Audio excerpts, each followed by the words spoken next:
Hello नमस्कार साथियों, दूसरे सिविल क्लासेज में आप सब लोग का स्वागत है, हार्दिक अभिनंदन है। साथ ही साथ सूर्यकर्ण बैच के आलोक में भी आप सब लोग का स्वागत है, हार्दिक अभिनंदन है। जैसा कि आप लोग भली बात से परिचित होंगे कि सूर्यकर्ण बैच के अंतर्गत शिक्षण अभिरुचि के संदर्भ में हम लोगों ने अध्ययन और अध्यापन का कार्य प्रारंभ किया हुआ है। और फिलहाल जो करंट टॉपिक आपका बना हुआ है उसको आपने क्या कहा था? शिक्षा का अधिकार अधिनियम 2009।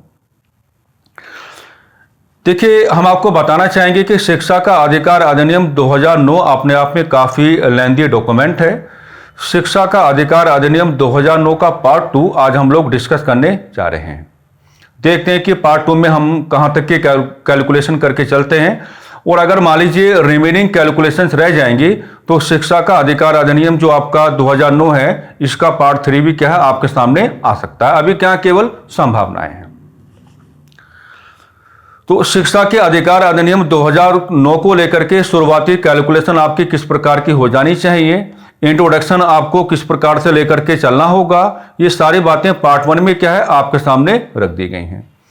राइट टू एजुकेशन एक्ट 2009, आज हम बात करेंगे फिजिकल कंपोजिशन की। और फिजिकल कंपोजिशन में लास्ट क्लास में हल्का सा इशारा हमने आपके सामने किया होगा कि शिक्षा के अधिकार अधिनियम में कुल 7 प्रकार की क्या है, 7 प्रकार के अध्याय हैं और 38 प्रकार की क्या आपकी धाराएं हैं। तो इसे आप कहेंगे शिक्षा के अधिकार अधिनियम 2009 का रेस्पेक्टिव फिजिकल कंपोजिशन, कि भी इसमें आपको क्या मिलता है ओवरऑल। इसमें 7 प्रकार के चैप्टर्स आपको मिलते हैं, 7 प्रकार के अध्याय आपको दिखाई पड़ते हैं, ठीक है, और 38 प्रकार के क्या आपको धाराएं आपको दिखाई पड़ती हैं। तो 7 प्रकार के चैप्टर्स और 38 प्रकार की धाराओं को कैलकुलेट करना इतना इजी टास्क भी नहीं होगा, है ना। और जब आप राइट टू एजुकेशन एक्ट 2009 का डॉक्यूमेंटेशन देखने की बात करेंगे तो आपको थोड़ा मन भी होगा कि प्रत्येक प्रकार के प्रावधान को यहां पर कैलकुलेट किया जाए, लेकिन फिर भी हमारी कोशिश ये रहेगी कि आपका जो परीक्षा उपयोगी धरातल है केवल उसी की महत्ताओं को, केवल उसी के उद्देश्यों को ध्यान में रखते हुए इसका जो फिजिकल कंपोजिशन है आपके सामने रखा जाए। सोचो, विचार करो, आप लोग एग्जामिनेशन हॉल में हो और एग्जामिनेशन हॉल में अचानक से आपके सामने सवाल आ गया कि शिक्षा का अधिकार अधिनियम 2009 का सबसे छोटा अध्याय कौन सा है, सबसे बड़ा अध्याय कौन सा है ना। भाई कुल कितने अध्याय हैं? 7। कुल कितने प्रकार की धाराएं हैं? 38, ठीक है। तो इस प्रकार से कैलकुलेशन करना तो अपने आप में क्या है, आसान है। लेकिन एक विचार आपको यह भी तो लेकर के चलना पड़ेगा, अगर अचानक से सवाल आपके सामने आ जाए कि शिक्षा का अधिकार अधिनियम 2009 जो आपके सामने आया है उसका सबसे छोटा अध्याय कौन सा बनता है और उसका सबसे बड़ा अध्याय कौन सा बनता है, तो हमें थोड़ी परेशानी उठानी पड़ सकती है। इसलिए कैलकुलेशन आपको उसी प्रकार से करके चलना पड़ेगा जिस प्रकार से क्या है आपको अपनी कैलकुलेशन कर लेनी यहां पर चाहिए। नामकरण तो देखिए वही है, शॉर्ट फॉर्म में लिखेंगे शिक्षा का अधिकार अधिनियम, शिक्षा का अधिकार अधिनियम, शिक्षा का अधिकार अधिनियम, ठीक है जी। और बगल में क्या लिखना है, वर्ष आप जरूर दिखाएंगे, तो वर्ष क्या है 2009, वर्ष क्या भी आपका 2009। और अगर हम बात करें इसके फिजिकल कंपोजिशन पर, अगर हम बात करें इसके फिजिकल कंपोजिशन पर, तो फिजिकल कंपोजिशन में कुल मिलाकर के आपको क्या है 7 प्रकार के चैप्टर्स मिलेंगे। 7 प्रकार के क्या मिलेंगे आपको, चैप्टर्स मिलेंगे, जिनको हिंदी में आप क्या कहोगे, अध्याय कहोगे। क्या कहोगे, अध्याय। और कुल मिलाकर के 38 प्रकार की आपको क्या मिलेंगी, धाराएं मिलेंगी। 38 आपको क्या मिलेंगी, धाराएं मिलेंगी। और जो यहां पर धाराएं होंगी उनको आप क्या कहेंगे, सेक्शंस कहेंगे। उनको इंग्लिश में आप क्या कहेंगे भाई, सेक्शंस आप लोग क्या है कह करके चलेंगे। तो ऐसे करके आप क्या बनाएंगे, शिक्षा के अधिकार अधिनियम 2009 का रेस्पेक्टिव फिजिकल कंपोजिशन आप बनाएंगे। लेकिन इसको और आसान कैसे बनाना है, तो इसको और आसान बनाने के लिए आपको हमारे हिसाब से क्या है, एक टेबल आपको क्या है यहां पर बना लेनी चाहिए। एक टेबल क्या है आप इस प्रकार से क्या है यहां पर बना करके चलेंगे। एक टेबल आपका क्या है इस प्रकार से यहां पर बन जाता है। ओके, और इस टेबल को बीच से क्या है ऐसे एक लाइन यहां पर क्रिएट करेंगे और यहां पर क्या है एक लाइन सबसे पहले आप लोग यहां पर क्या है बनाएंगे। तो यहां पर आपके क्या हो जाएंगे, यहां पर आपके चैप्टर्स हो जाएंगे, मान लीजिए यहां पर आपके क्या हो जाएंगे अध्याय हो जाएंगे और यहां पर आपके क्या हो जाएंगे सेक्शंस हो जाएंगे, यानी कि यहां पर आपके क्या हो जाएंगे भाई धाराएं हो जाएंगी। तो ऐसे ऐसे बांटते रहो। ये क्या बना आपका चैप्टर नंबर 1 बना, ये क्या बना आपका चैप्टर नंबर 2 बना, ये क्या बना आपका चैप्टर नंबर 3 बना, ये क्या बना आपका चैप्टर नंबर 4 बना। ओके, ये क्या बना आपका चैप्टर नंबर मान लीजिए 5 बना और ये क्या बना मान लीजिए आपका चैप्टर नंबर क्या बना आपका 6 बना और ये क्या बन गया आपका चैप्टर नंबर आपका पूरा 7 हो गया। तो 7 प्रकार के जो आपके अध्याय हैं, तो 7 प्रकार के अध्याय आप इस प्रकार से ऊपर टेबल में क्या है बना करके चलेंगे। पहले अध्याय में धाराएं कहां से कहां तक हैं, तो 1 से लेकर क्या है आपका 2 तक का सेक्शन आपको कहां मिलेगा, ये चैप्टर नंबर 1 में आपको मिलेगा। फिर आगे आप बढ़ेंगे तो 3 से बढ़ेंगे तो 3 से 5 तक का जो आपके सेक्शंस मिलेंगे ये चैप्टर नंबर कहां मिलेंगे आपको 2 में मिलेंगे। फिर आगे आप कहां बढ़ेंगे, आगे आप जो बढ़ेंगे तो आपको आगे बढ़ने का तरीका क्या होगा, 6 से आप अपने आप को आगे बढ़ाने का कार्य करेंगे, यानी कि 6 से लेकर के 11 तक की जो आपकी सेक्शंस हैं वो आपको कहां मिलेंगे चैप्टर नंबर 3 में आपको मिलेगा। चैप्टर नंबर 4 में 12 से आगे बढ़ेंगे, 12 से लेकर कहां तक मिलेगा आपका 28 तक आपको मिलेगा, यानी कि 12 से 28 तक की जो धाराएं हैं वो अध्याय नंबर 4 में आपको दिखाई पड़ेंगी। चैप्टर नंबर 5 में आप क्या लेके चलेंगे, तो 29 से बढ़ेंगे तो 29 से क्या हो जाएगा आपका 30 हो जाएगा। चैप्टर नंबर 6 में क्या हो जाएगा 31 से बढ़ेंगे तो 31 से क्या हो जाएगा आपका 34 हो जाएगा। और फाइनली जो आपका लास्ट चैप्टर है उसमें 35 से लेकर आपके क्या है 38 तक की धाराएं क्या आपको दिखाई पड़ेंगी। तो ये टेबल इसका पूरा आपको क्या हमारे हिसाब से बनाना आ जाना चाहिए। अब इसको देख करके इतना समझ में आता है कि अगर यहां पे सवाल बनाया जाए कि सबसे छोटा अध्याय कौन सा है, इस अधिनियम का सबसे छोटा अध्याय कौन सा मिलेगा आपको, तो भाई इस अधिनियम का जो सबसे छोटा अध्याय आपको मिलेगा, मुझे तो 1 नजर आ रहा है और आपको भी क्या है 1 ही नजर आना चाहिए। और इस अधिनियम का जो सबसे बड़ा अध्याय आपको यहां पर मिलेगा, इस अधिनियम का जो सबसे बड़ा अध्याय द लार्जेस्ट वन चैप्टर जो आप लेके चलेंगे, तो सबसे बड़ा अध्याय आप क्या लेके चलेंगे, भाई मुझे तो 04 नजर आ रहा है और आपको भी क्या है 04 ही नजर आना चाहिए, क्योंकि 12 से 28 तक की जो धाराएं हैं और चैप्टर नंबर क्या है 4 में है। तो कुल मिलाकर के जो आपका शिक्षा का अधिकार अधिनियम है उसका जो फिजिकल कंपोजिशन है वो 7 प्रकार के अध्याय आपके सामने रखेगा और 38 प्रकार की धाराएं आपके सामने रखेगा। ये टेबल आपकी ग्रिप में आ जानी चाहिए और इसी टेबल को आधार बना करके आप बड़े प्यार के साथ कह पाएंगे कि इस अधिनियम का सबसे छोटा अध्याय आपको कौन सा मिला, तो अध्याय नंबर 1 मिला। और इस अधिनियम का सबसे बड़ा अध्याय आपको कौन मिला, तो अध्याय नंबर क्या मिला आपको 4 मिला। फंस मत जाना, क्या है फंस मत जाना। अब यहां पर हम क्या दिखाएंगे, चैप्टर नंबर 1 से शुरुआत करते हैं, क्या क्या मामला है।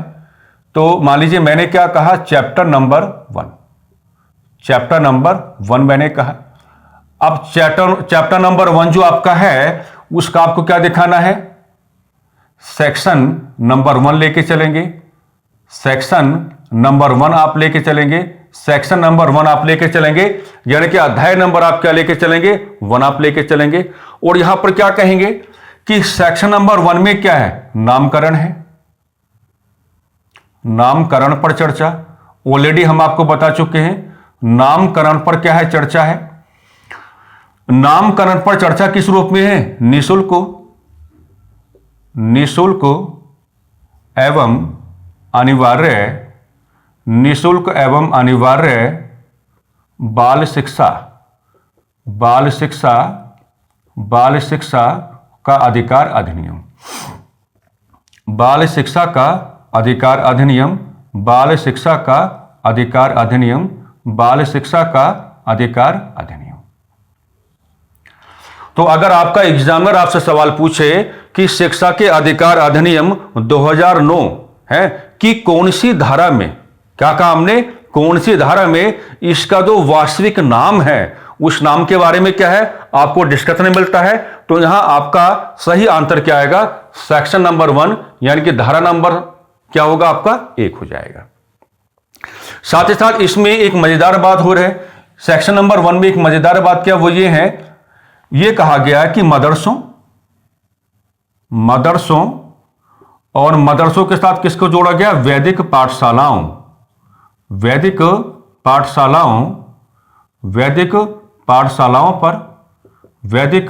पाठशालाओं पर यह अधिनियम लागू नहीं होगा, यह अधिनियम लागू नहीं होगा, यह अधिनियम लागू नहीं होगा, यह अधिनियम लागू नहीं होगा, साफ साफ मना कहा गया है, लागू नहीं होगा।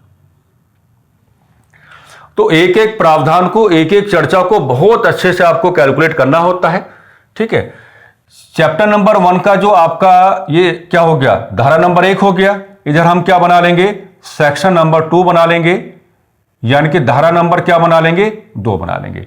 अब धारा नंबर 2 में क्या है, शब्दावलियों का उल्लेख आपको लेके चलना है, शब्दावलियों का उल्लेख आपको लेकर के चलना है, शब्दावलियों का उल्लेख आपको लेके चलना है। और शब्दावलियों का उल्लेख आप किस रूप में लेके चलेंगे, इस रूप में लेके चलेंगे कि असुविधाग्रस्त बालक प्लस दुर्बल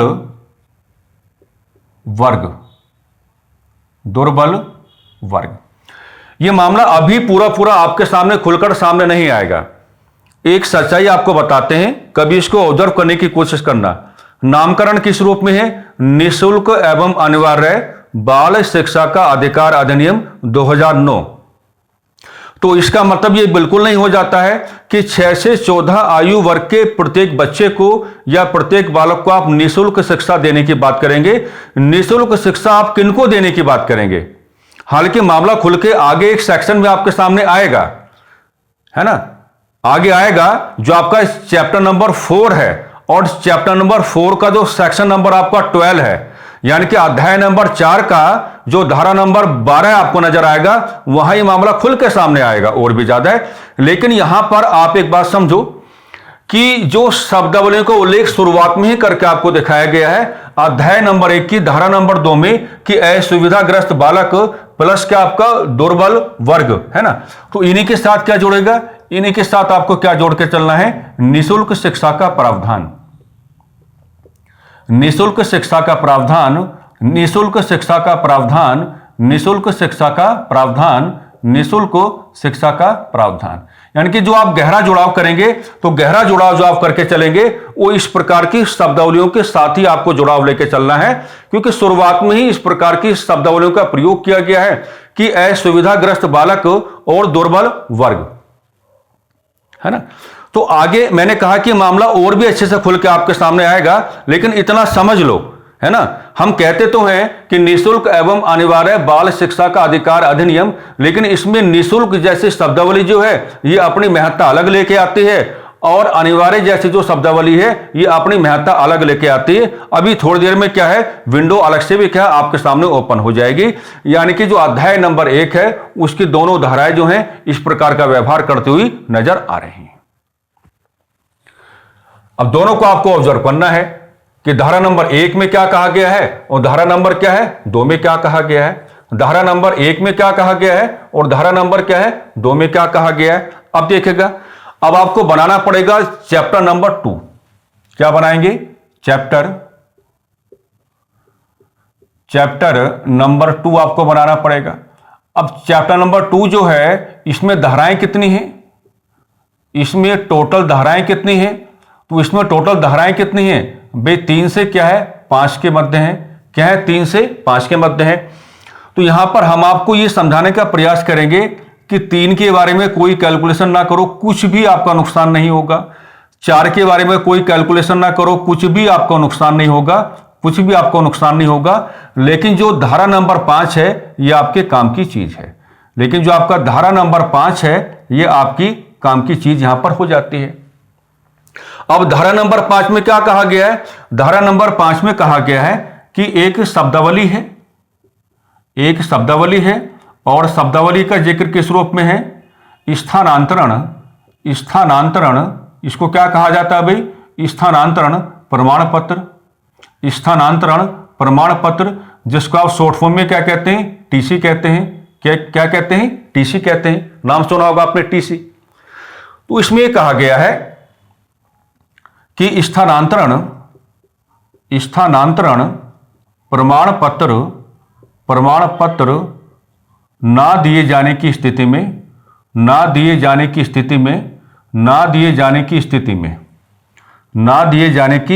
में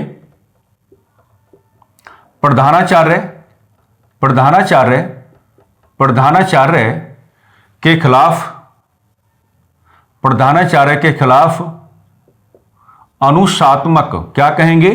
अनुशात्मक कार्यवाही की जाएगी। अनुशात्मक कार्यवाही की जाएगी। अनुशात्मक कार्यवाही की जाएगी। अनुशात्मक कार्यवाही की जाएगी। ठीक है।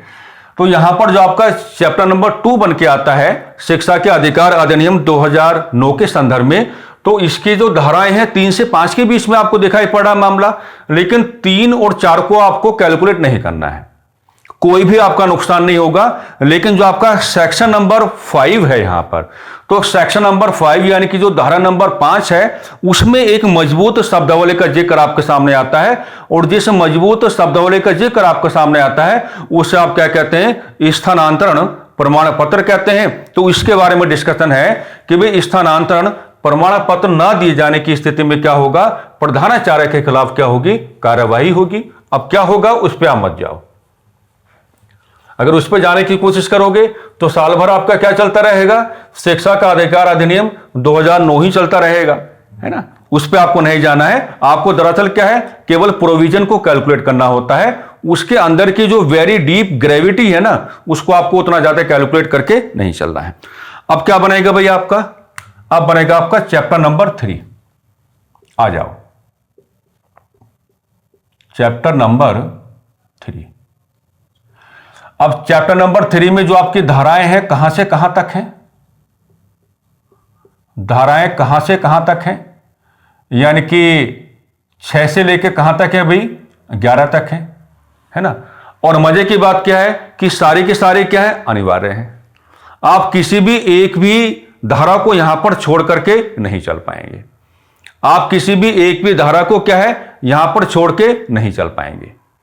अब मामला क्या बनेगा? मामला यह बनेगा कि जो यहां पर आपका धारा नंबर 6 है, धारा नंबर जो आपका 6 है, तो जब आप धारा नंबर 6 को यहां पर कैलकुलेट करने की बात करेंगे तो आपको 2 लेवल बनाने पड़ेंगे।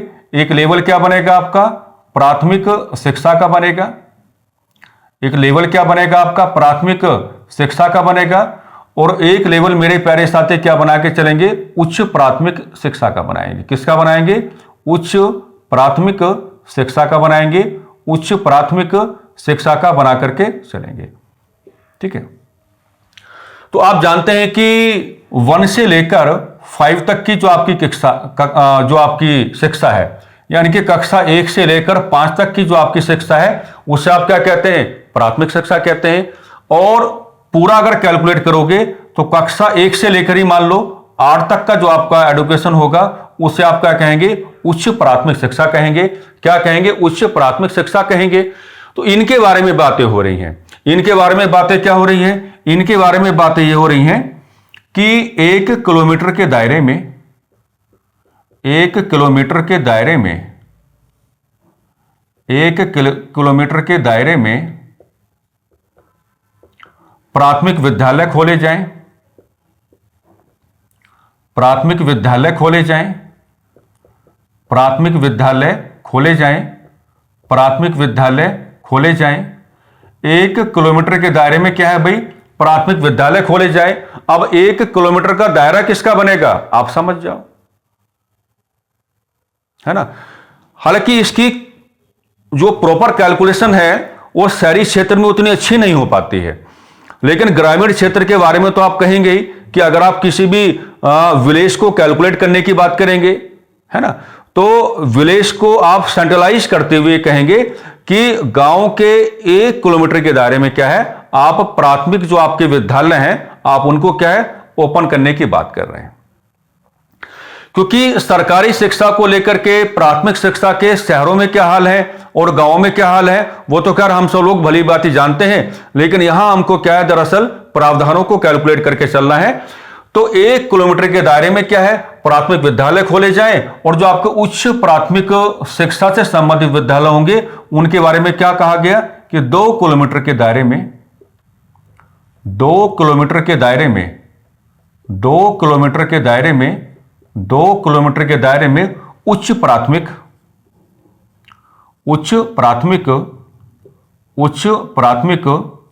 विद्यालय खोले जाएं, उच्च प्राथमिक विद्यालय खोले जाएं, उच्च प्राथमिक विद्यालय खोले जाएं। तो यह मामला किसका रहेगा, जो आपका चैप्टर नंबर 3 है और उसकी जो आपकी धारा नंबर 6 है। तो इस प्रकार की चर्चा उसमें की गई है प्राथमिक शिक्षा के बारे में और उच्च प्राथमिक शिक्षा के बारे में। यह बात आपको इस रूप में समझ में आ जानी चाहिए। प्राथमिक शिक्षा को हम कैलकुलेट किस रूप में करके चलेंगे, कक्षा 1 से लेकर के कक्षा 5 तक की शिक्षा आप लोग भली बातें समझ पा रहे होंगे और शुरुआत से लिया जाए, है ना। आप चाहे तो इसको 5 से 8 भी कह सकते हैं, आप चाहे तो आप इसको क्या 1 से 8 भी कह सकते हैं। कहने के दोनों तरीके क्या यहां पर बन जाते हैं। अब इसकी धारा नंबर क्या उठेगी भाई, अब इसकी धारा नंबर उठेगी 7, धारा नंबर 7। तो धारा नंबर 7 में क्या है, धारा नंबर 7 में यह है कि केंद्र सरकार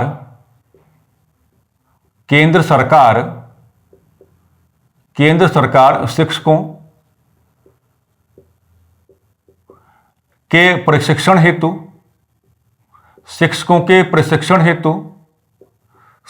के प्रशिक्षण हेतु मापदंडों का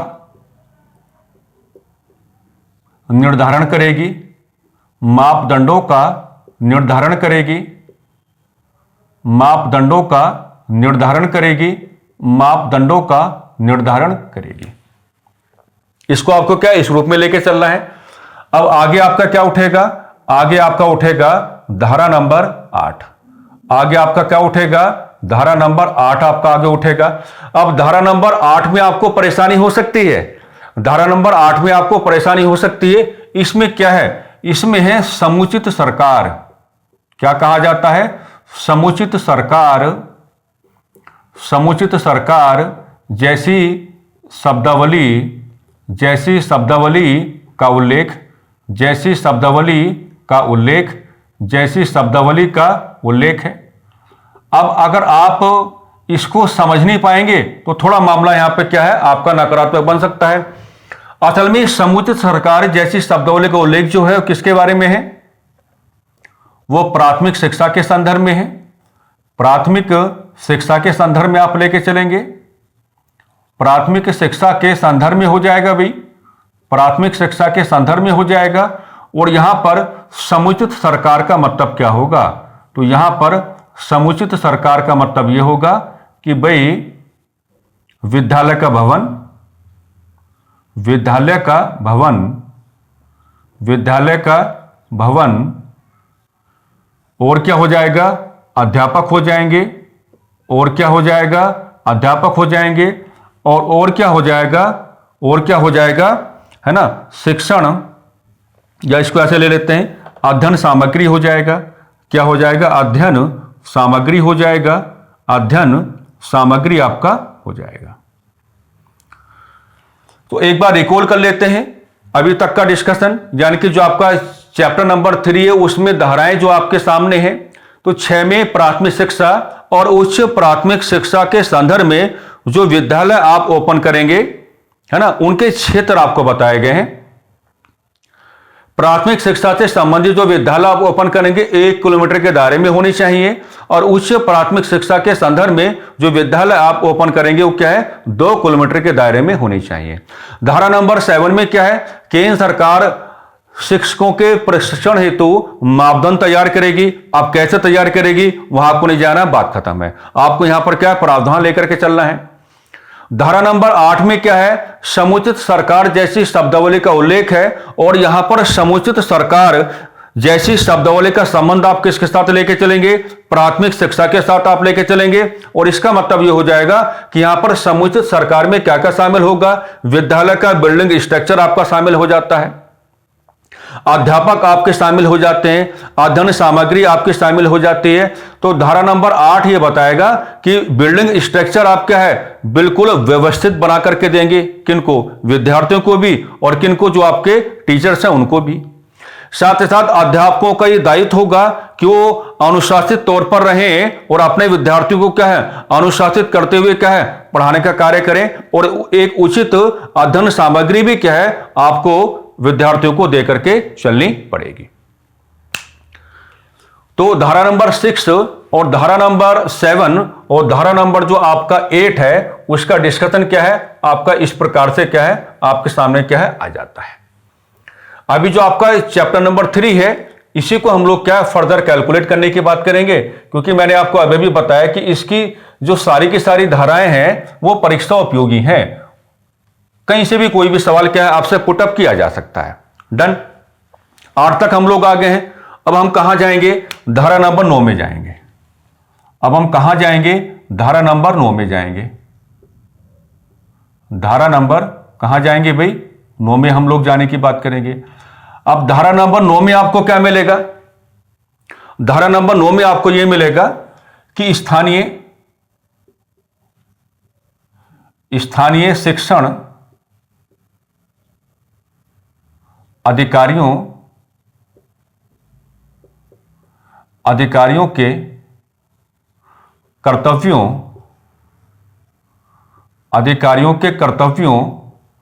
का उल्लेख, अधिकारियों के कर्तव्यों का उल्लेख। मतलब इसका जो अगर आप बेस्ट एग्जाम्पल अगर आप देना चाहें, अगर आप इसका बेस्ट एग्जाम्पल अगर आप देना चाहें, तो बेस्ट एग्जाम्पल जो है, क्योंकि मामला क्या है, स्थानीय स्तर का है, तो स्थानीय स्तर में अगर आप यहां पर देखें, 2 प्रकार के लेयर्स आप बना सकते हैं। एक लेयर्स आप किस प्रकार से बना के चलेंगे, तो एक लेयर तो आपका यह बन जाएगा, जिसको हम कहते हैं ब्लॉक एडुकेशन ऑफिसर, BEO।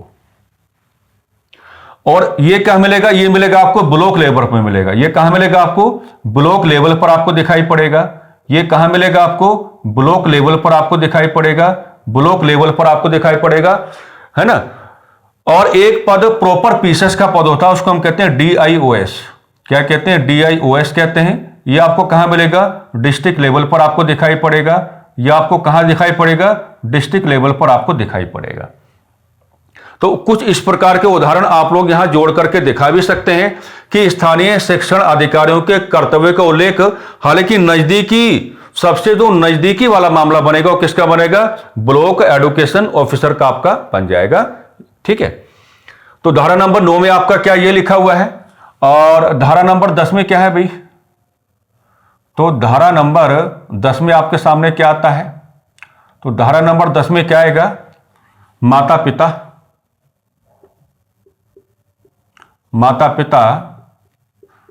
के कर्तव्यों का उल्लेख, माता पिता के कर्तव्यों का उल्लेख, माता पिता के कर्तव्यों का उल्लेख। और इसका मतलब क्या हो जाता है कि माता पिता के कर्तव्य का उल्लेख, तो इसका मतलब क्या हो जाएगा, इसका मतलब हो जाएगा बच्चों को शिक्षा ग्रहण करने हेतु, बच्चों को शिक्षा ग्रहण करने हेतु, बच्चों को शिक्षा ग्रहण करने हेतु प्रोत्साहित करें, प्रोत्साहित करें, प्रोत्साहित करें, प्रोत्साहित करें।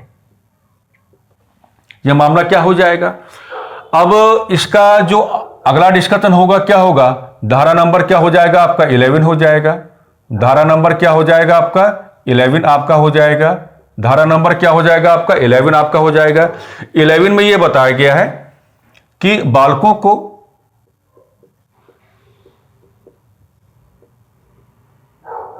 प्राथमिक शिक्षा, बालकों को हम कह सकते हैं प्राथमिक शिक्षा, है ना, बालकों को प्राथमिक शिक्षा हेतु तैयार किया जाए,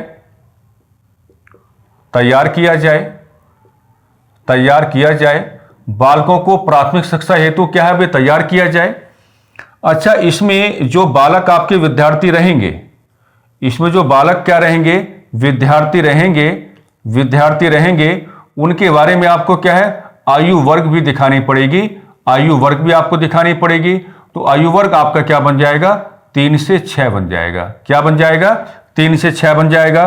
प्रॉपर एज ग्रुप क्या बनेगा आपका, 3 से 6 बनेगा। और साथ ही साथ आपको ये जोड़ के चलना पड़ेगा कि आंगनवाड़ी केंद्रों पर, वाड़ी होता ना, आंगनवाड़ी केंद्रों पर शिक्षा दिए जाने की व्यवस्था, शिक्षा दिए जाने की व्यवस्था, शिक्षा दिए जाने की व्यवस्था, शिक्षा दिए जाने की व्यवस्था, है ना। तो जो आपका धारा नंबर 9 है, तो धारा नंबर 9 में क्या बताएंगे कि स्थानीय शिक्षण अधिकारियों के कर्तव्यों का उल्लेख है। बेस्ट एग्जाम्पल्स आप किस रूप में लेके चलेंगे हमने आपको बता दिया है। चैप्टर नंबर 3 की जो धारा नंबर 10 है, उसमें क्या है, माता पिता के कर्तव्य का उल्लेख आपको मिलेगा कि बच्चों को शिक्षा ग्रहण करने हेतु वो क्या करें, प्रमोट करने का काम करें। और धारा नंबर 11 आंगनवाड़ी केंद्रों को लेकर के काफी महत्वपूर्ण हो जाती है। इसमें कहा गया है कि बालकों को आप प्राथमिक शिक्षा हेतु तैयार कैसे करेंगे। तो तैयार करेंगे तो पहले तो उन्हें थोड़ा क्या है, अभ्यस्त बनाना पड़ेगा ना। तो जो यहां पर बालक आपके विद्यार्थी बनेंगे, उनका आयु वर्ग आपको लेकर के चलना पड़ेगा, है ना। और आयु वर्ग जो आप लेकर के चलेंगे वो क्या होगा, 3 से 6 का आप लेकर चलेंगे। और आंगनवाड़ी केंद्रों पर शिक्षा दिए जाने की व्यवस्था क्या है, जो आपका अध्याय नंबर 3 है। और अध्याय नंबर 3 की धारा क्या है, जो आपका 11 है। तो यहां तो हमने सारी की सारी जो धाराएं दी गई हैं आपको, 6 से 11 के बीच का जो कॉलम आपको दिया गया है, वो 6 से 11 के बीच का सारा जो आपका कॉलम है वो हमने कैलकुलेट कर लिया है।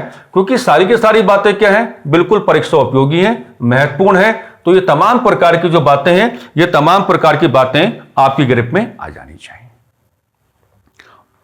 आगे आओ, देखो अब क्या बनेगा आपका, चैप्टर नंबर क्या बनेगा, 4, सबसे बड़ा अध्याय। चैप्टर नंबर 4 सबसे बड़ा अध्याय है कि नहीं है। और इसमें धाराएं कहां से कहां आपको मिलेंगी, तो धाराएं कहां से कहां लेके चलनी है, 12 से लेके कब तक जाएंगे, 28। बस यही मामला सबसे क्या है, लेंदी है इसका, है ना। इसलिए हमने पहले आपको इशारा कर दिया था कि शिक्षा का अधिकार अधिनियम जो है ये 2 पार्ट्स में नहीं आएगा, ये संभवतः 3 पार्ट में आ जाना चाहिए। क्योंकि हम लोग जल्दबाजी नहीं कर रहे हैं ना, अभी हम लोग क्या जल्दबाजी नहीं कर रहे हैं, और टाइम ओरिएंटेड आपका सिलेबस पूरा हो जाएगा। कुछ नई योजनाओं पर कार्य चल रहा है, और नई योजनाएं फिलहाल नए बैचेस के संदर्भ में नहीं है। जो बैचेस अभी रनिंग में हैं, उन्हीं बैचेस को हम किस प्रकार से स्पीड दे सकते हैं, क्या और भी नए तरीके कैसे अपनाए जा सकते हैं, उन पर विचार चल रहा है। अभी हाल फिलहाल में आप लोग देख रहे होंगे कि आपका जो शेड्यूल है वो पुराना वाला नहीं रहा है ना। वो पुराना वाला शेड्यूल आपका आ जाएगा, उसकी चिंता आप बिल्कुल ना करें, बल्कि उससे ज्यादा आपको दिया जाएगा, ठीक है। और ये जो हम कह रहे हैं ना आपसे, कि आप बिल्कुल भी ये मान के नहीं चलेंगे कि ये डिस्कशन अचानक से रुक जाएंगे, या क्लासेस आनी आपके पास क्या उपलब्ध हो जाए, मतलब जो क्लासेस आने क्या रुक जाएंगे, ऐसा कुछ नहीं है ना।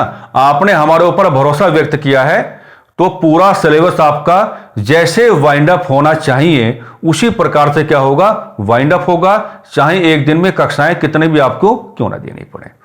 इसलिए यात्रा हमने बहुत समय से प्रारंभ की है, इसलिए यात्रा हमने क्या बहुत समय से प्रारंभ की है। और आप लोग देख पा रहे होंगे कि स्क्रीनिंग वाला जो आपका पाठ्यक्रम है, हमने पहले भी एक दिन ये बात बोली थी कि लगभग 70% के आसपास आप 3 बैचेस के माध्यम से उस सिलेबस को लेकर के चल रहे हैं। तो अभी 15 से 20 जनवरी का टाइम आने दीजिए, और जब 15 से 20 जनवरी का टाइम आपके पास आ जाएगा, तो आप खुद से ही ये कहना शुरू कर देंगे कि अब कुछ ज्यादा बातें बची नहीं है, लगभग में बातें क्या है, कंप्लीट हो गई हैं। बहरहाल डिस्कशन को आगे बढ़ाते हैं। तो 12 से 28 में अब सबसे पहले क्या कैलकुलेट होगा, धारा नंबर 12। धारा नंबर 12, इसी के बारे में हम बात कर रहे थे थोड़ी देर पहले। इसमें क्या क्या है? इसमें पहली बात तो क्या है कि सरकारी प्लस गैर सरकारी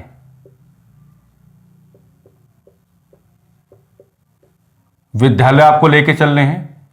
सरकारी और प्लस क्या, गैर सरकारी विद्यालय आपको लेके चलने हैं। और इनके साथ क्या जोड़ना है? प्राथमिक शिक्षा आपको जोड़ना है। प्राथमिक शिक्षा आपको जोड़ना है। और प्राथमिक शिक्षा के साथ क्या जोड़ना है? उच्च प्राथमिक शिक्षा आपको जोड़ना है। उच्च प्राथमिक शिक्षा आपको जोड़ना है। उच्च प्राथमिक शिक्षा आपको जोड़ना है। उच्च प्राथमिक शिक्षा आपको जोड़ना है। ओके। और यहां पर यह बताना है कि 25% विद्यार्थियों को 25% विद्यार्थियों को निःशुल्क शिक्षा प्रदान कराएंगे। निःशुल्क शिक्षा प्रदान कराएंगे। निःशुल्क शिक्षा प्रदान कराएंगे। निःशुल्क शिक्षा प्रदान कराएंगे। तो देख लो 100% तो नहीं है ना। इसलिए जब हमने अध्याय नंबर 1 आपके सामने रखा था और अध्याय नंबर 1 के साथ हमने क्या जोड़ा था? धारा नंबर 2 हमने जोड़ा था। तो वहां पर जो आपकी शब्दावलियां थी, असुविधाग्रस्त विद्यार्थी, है ना, या जो आपके कमजोर वर्ग हैं, तो समझ जाओ निःशुल्क एवं अनिवार्य शिक्षा का प्रावधान जो है, अनिवार्य क्या है? वो तो सभी के लिए अनिवार्य है, चाहे कोई आर्थिक तौर पर कमजोर हो या ना हो। लेकिन जो असुविधाग्रस्त विद्यार्थी हैं या जो आर्थिक तौर पर कमजोर विद्यार्थी हैं, उनके बारे में 100% की कोई कैलकुलेशन नहीं है। उनके बारे में कैलकुलेशन खुल के आपके सामने कब आती है? अध्याय नंबर 4 की धारा नंबर जो 12 है, उसमें साफ साफ कहा गया है कि मामला चाहे प्राथमिक शिक्षा का हो या मामला चाहे उच्च प्राथमिक शिक्षा का हो, मामला चाहे सरकारी विद्यालयों का हो या मामला चाहे गैर सरकारी विद्यालयों का हो, 25% विद्यार्थियों को मात्र आप क्या है? निःशुल्क शिक्षा प्रदान कराएंगे। अब इसके व्यवहारिक रूप पर मत जाना। मैंने पहले कहा था कि जब किसी भी अधिनियम को आप कैलकुलेट करने की बात करते हैं तो आपको व्यवहारिक पक्ष की ओर उतना ध्यान नहीं देना होता, आपको सैद्धांतिक पक्ष की ओर क्या है? ज्यादा ध्यान देकर के चलना होता है। आगे बात सुन। अब इसी का जो आपका धारा नंबर क्या है? 13। धारा नंबर क्या है? 13 है। तो धारा नंबर 13 आपको क्या बताएगा? 13 है भैया। धारा नंबर 13 आपको क्या बताएगा? धारा नंबर 13 आपको यह बताएगा कि भैया एक काम कर लो, आप जोड़ लो क्या? प्राथमिक शिक्षा। प्राथमिक शिक्षा क्या जोड़ लो? प्राथमिक शिक्षा जोड़ लो, है ना। क्योंकि अगर मैं यहां पर उच्च प्राथमिक शिक्षा आपको जोड़ करके दिखाने की बात करूंगा, उच्च प्राथमिक शिक्षा आपको जोड़ कर दिखाने की बात करूंगा, तो उसका वायलेटिव ग्राउंड आपके सामने आ जाता है। उसका वायलेटिव ग्राउंड क्या है? आपके सामने आ जाता है। तो समझदारी तो यही कि यहां मामला किसका रखें? कक्षा 1 से लेकर किसका रखें? 5 तक का रखें। प्राथमिक शिक्षा। प्राथमिक शिक्षा के बारे में यह कहा जाता है कि भाई प्रवेश परीक्षा नहीं ली जाएगी।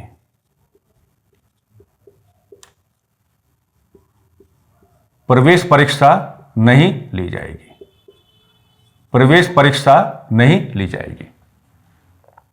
प्रवेश परीक्षा नहीं ली जाएगी, है ना। क्योंकि देखो एक बात समझाता हूं, अगर आप यहां पर प्राथमिक शिक्षा के साथ क्या है? उच्च प्राथमिक शिक्षा जोड़ने की बात करोगे, अगर आप यहां पर जोड़ी लेते हैं, फिर आप मुझे पकड़ोगे बाद में। उच्च प्राथमिक शिक्षा, उच्च प्राथमिक शिक्षा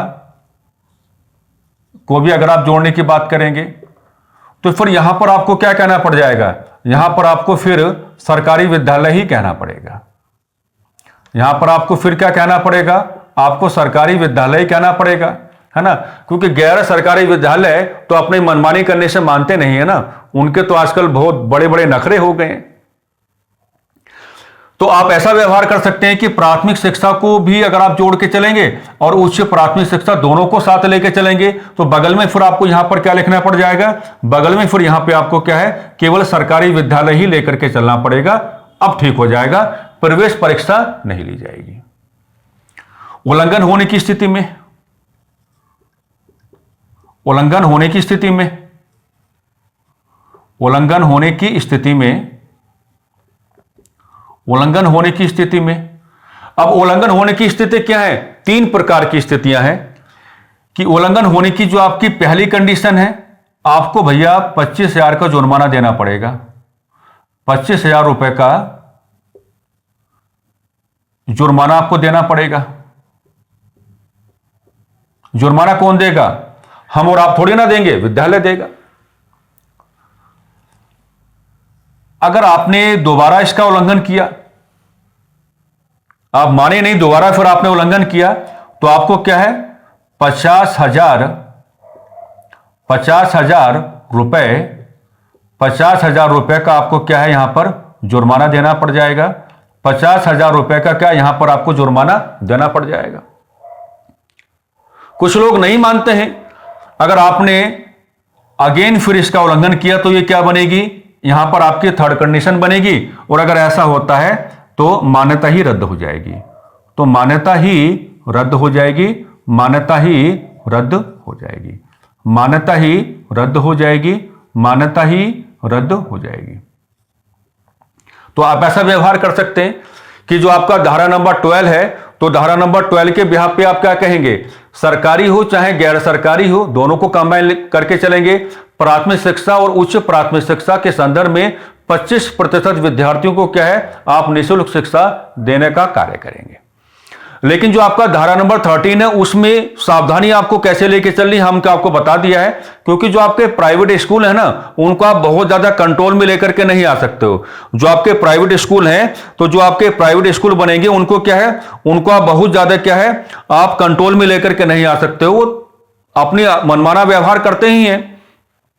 तो तरीका यह होगा कि प्राथमिक शिक्षा के साथ आप उच्च प्राथमिक शिक्षा जोड़ लेंगे, लेकिन यहां क्या लिख देंगे, सरकारी विद्यालय लिख देंगे, तो प्रवेश परीक्षा नहीं ली जाएगी। मामला यह बनता है। और अगर इसका वायलेशन होता है तो वायलेशन होने की 3 प्रकार की कंडीशन आपको बताई गई है। अगर आप पहली बार उल्लंघन करेंगे तो 25,000 रुपए आपको भरने पड़ेंगे, दूसरी बार आप उल्लंघन करेंगे तो आपको 50,000 रुपए पे करना पड़ेगा जुर्माने के तौर पर। और अगर आपने बार बार उल्लंघन किया, यानी कि अगर आपने तीसरी बार भी उल्लंघन किया, तो भैया जी आपकी हो जाएगी मान्यता रद्द, बात खत्म। तो धारा नंबर 12 हो गया, 13 हो गया। अच्छा, अब इसके बाद सीधा हम कहां जाएंगे, जो महत्वपूर्ण चर्चा रहेगी, तो सीधा हम कहां पे जाएंगे, सीधा हम जाएंगे 16 पर, धारा नंबर 16, धारा नंबर 16, क्योंकि अभी तो काफी कुछ बचा हुआ है इसमें। धारा नंबर 16 पूरे अधिनियम में, तो धारा नंबर 16 आपको क्या बताएगा, अब इसकी भी समझदारी देखो, इसकी समझदारी क्या है। धारा नंबर 16 में आप केवल किसकी बात करेंगे, प्राथमिक शिक्षा की ही बात करेंगे, उच्च प्राथमिक शिक्षा की बात नहीं करेंगे, आप प्राथमिक शिक्षा की बात करेंगे। और आप यहां पर क्या है, सरकारी विद्यालय की ही बात करेंगे, आप यहां पर क्या है, सरकारी विद्यालय की बात करेंगे। हालांकि प्राइवेट वाले जो विद्यालय हैं, है ना, वो भी इस व्यवस्था को अपनाते हैं, लेकिन सही डिस्कशन तो यही है। आप प्राथमिक शिक्षा की बात करेंगे और सरकारी विद्यालय की बात करेंगे, है ना, और ये कहेंगे कि प्राथमिक शिक्षा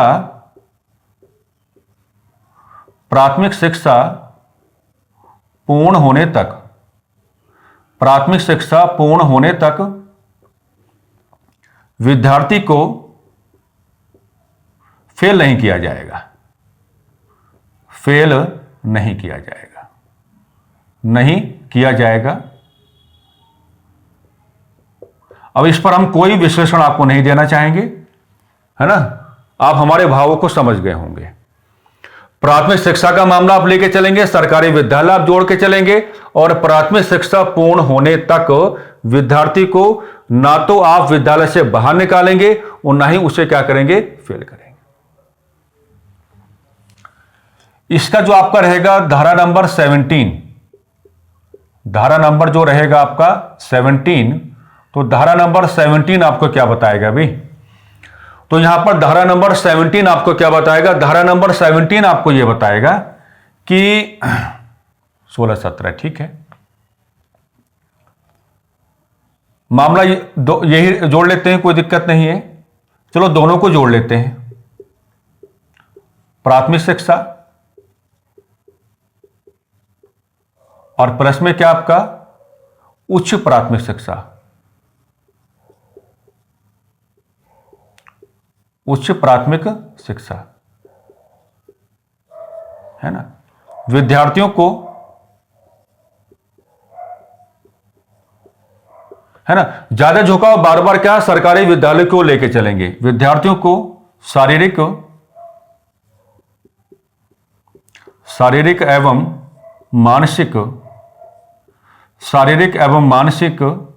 मानसिक दंड नहीं दिया जाएगा, नहीं दिया जाएगा, नहीं दिया जाएगा। यह प्रावधान तो खैर हमको काफी इफेक्टिव यहां पर क्या है लगता है। इस प्रावधान में किसी प्रकार की कोई समस्या नहीं है ना। कि यहां पर आप देख पा रहे हैं कि 16 में क्या मामला है कि प्राथमिक शिक्षा है, सरकारी विद्यालय है और प्राथमिक शिक्षा पूर्ण होने तक विद्यार्थियों को फेल नहीं किया जाएगा। और धारा नंबर 17 में प्राथमिक शिक्षा भी आपने जोड़ लिया है, उच्च प्राथमिक शिक्षा भी आपने जोड़ लिया है। और आपने ये कहा है कि चर्चा झुकाव कहां पे लेके आएगी? सरकारी विद्यालयों को लेके आएगी। और कहा गया है कि विद्यार्थियों को ना तो आप शारीरिक तौर पर परेशान करेंगे और ना ही विद्यार्थियों को क्या है मानसिक तौर पर क्या है आप परेशान करने की बात करेंगे। यानी कि ना तो आप शारीरिक दंड दे सकते हैं और ना ही आप क्या है मानसिक दंड दे सकते हैं। यह बात कही गई है किसमें? धारा नंबर 17 में। ठीक है भाई। अब इसमें देखिएगा धारा नंबर 18। तो धारा नंबर जो आपका 18 है उसमें हम लेके चलेंगे प्राथमिक शिक्षा, और प्राथमिक शिक्षा के साथ हम किसको जोड़ेंगे? सरकारी विद्यालय को जोड़ेंगे, सरकारी विद्यालय को जोड़ के चलेंगे। और साथ ही साथ किसको जोड़ के चलेंगे भाई? गैर सरकारी विद्यालय को भी जोड़ के चलेंगे। यहां दोनों को आपको जोड़ना पड़ जाएगा, ठीक है। और यहां पर यह कहा गया है कि सरकार की अनुमति के बिना, सरकार की अनुमति के बिना, सरकार की अनुमति के बिना, सरकार की अनुमति के बिना, सरकार की अनुमति के बिना इनका संचालन, इनका संचालन, इनका संचालन संभव नहीं, संभव नहीं। इनका संचालन क्या संभव नहीं, है ना। हमने प्राथमिक शिक्षा इस नाते जोड़ी क्योंकि मामला किसका रहेगा? कक्षा 1 से 5 तक का रहेगा कि कोई इतना बड़ा साहस तो नहीं जुटा पाएगा कि सीधी छलांग कहां लगा दे? कक्षा नंबर 6 में लगा दे, है नहीं। तो प्राथमिक शिक्षा, सरकारी विद्यालय और क्या गैर सरकारी विद्यालय, यानी कि कोई इतना गंभीर प्रयास तो नहीं कर सकता कि कक्षा 6 से स्टार्ट कर दे और सरकार की अनुमति के बिना क्या है अपने विद्यालय का या अपने स्कूल का क्या है संचालन करना प्रारंभ कर दे। तो वो संभावना तो नहीं हो पाएगी ना। इसलिए हमने यहां पर बात क्या रखी? प्राथमिक शिक्षा का रखी, सरकारी विद्यालयों को भी जोड़ा और गैर सरकारी विद्यालयों को भी जोड़ के आपको दिखाया और कहा कि सरकार की अनुमति के बिना इनका संचालन संभव नहीं है। उल्लंघन होने की स्थिति में, उल्लंघन होने की स्थिति में, उल्लंघन होने की स्थिति में 1 लाख रुपए, 1 लाख रुपए, उल्लंघन होने की स्थिति में 1 लाख रुपए, 1 लाख रुपए का जुर्माना देना होगा, 1 लाख रुपए का जुर्माना देना होगा, 1 लाख रुपए का क्या है भाई जुर्माना देना होगा। यानी कि उल्लंघन होने की स्थिति में क्या है 1 लाख रुपए का जुर्माना देना होगा। यह पूरा मामला किसका रहेगा? धारा नंबर 18 का रहेगा। और इसी में जो आपका धारा नंबर 19 है, धारा नंबर क्या आपका 19 है। तो देखो धारा नंबर 19 में आप क्या लेके चलेंगे? एक ही प्रावधान आपको जोड़ के चलना है, एक ही प्रावधान आपको जोड़ के चलना है। नंबर 1 पे आप क्या बात करेंगे? प्राथमिक शिक्षा की बात करेंगे। किसकी बात करेंगे? प्राथमिक शिक्षा की बात करेंगे। नंबर 2 पे आप किसकी बात करेंगे? सरकारी विद्यालय, सरकारी विद्यालय, सरकारी विद्यालय, और सरकारी विद्यालय के साथ क्या जोड़ेंगे? गैर सरकारी विद्यालय, गैर सरकारी विद्यालय, दोनों को जोड़ के चलेंगे। गैर सरकारी विद्यालय, गैर सरकारी विद्यालय, और यहां क्या जोड़ेंगे? यहां जोड़ेंगे कि सरकार, सरकार की अनुमति, सरकार की अनुमति दिए जाने संबंधी प्रावधान, दिए जाने संबंधी प्रावधान, दिए जाने संबंधी प्रावधान, और आपको इसको इसी रूप में कैलकुलेट करना है, संबंधी प्रावधान। तो कुल मिलाकर के चैप्टर नंबर 4 में हम लोग कहां तक आ गए हैं? हम लोग धारा नंबर 19 तक आ गए हैं। ठीक है, तो वही काम करते हैं, है ना, क्योंकि वीडियो फिर कक्षा काफी लेंदी हो जाएगा। ओके, तो यानी कि सूचना का अधिकार अधिनियम पार्ट 1 आपके सामने आ चुका है। आज सूचना के अधिकार अधिनियम का पार्ट 2 आपके सामने आ गया है। पार्ट 2 में हमारा जो डिस्कशन है क्या है? फिजिकल कंपोजिशन पर है। 7 अध्याय हमको दिखाने हैं, 38 प्रकार की धाराएं हमको दिखानी है। हालांकि हमको महत्वपूर्ण प्रावधान ही डिस्कस करके चल रहे हैं, लेकिन बहुत ज्यादा जल्दबाजी तो नहीं कर सकते। कुल मिलाकर के आज की चर्चा का अंतिम बिंदु यह कहता है कि हमारा डिस्कशन अध्याय नंबर 4 पर आधारित है, और अध्याय नंबर 4 में हम धारा नंबर क्या है 19 तक की बातों को क्या है कैलकुलेट कर चुके हैं। अब यहां से आगे का डिस्कशन जो होगा वो आपका पार्ट 3 में वाइंड अप हो जाएगा।